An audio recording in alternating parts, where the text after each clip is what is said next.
Hi, and welcome back. This video covers the Sprint Retrospective as our final event as part of the Scrum framework. The main objective of the Sprint Retrospective is to continuously improve how we work, which also means reducing our how uncertainty. The participants of our Sprint Retrospective are the Scrum team. In this event, we specifically do not want stakeholders present. There are a few exceptions though. The time box that we dedicate to the Sprint Retrospective is defined as 3 hours for a 4-week sprint, and again, proportionally less. Most teams that work in 2-week sprints usually dedicate around 1.5 hours to the Sprint Retrospective. As preparation for the Sprint Retrospective, we need to cover 2 things.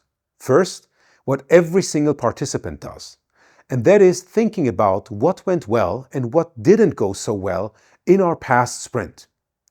If your sprint is longer, for example 3 or 4 weeks, I recommend people to take notes throughout the sprint. And maybe you as a Scrum Master can give them a board where they can put up the notes so that they don't forget about them when they enter the Sprint Retrospective itself. The second part of preparation is how you as a Scrum Master want to conduct the Sprint Retrospective, how you want to facilitate it.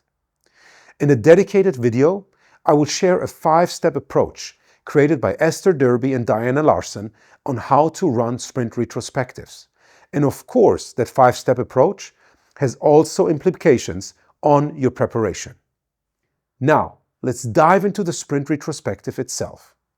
Most retrospectives consist of 3 elements. First, identify what's working well and what not. Second, deep dive into those things that are not working well. And third, identify a concrete action item, or as the Japanese say, Kaizen, to do differently in your next sprint. That action item should ideally result in your team becoming better.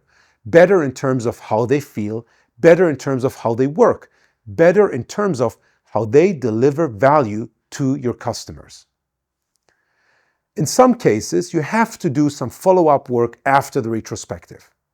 This can include summarizing everything and sending it out to others, but in most cases, it is actually making sure that the thing you have decided on doing next actually gets implemented.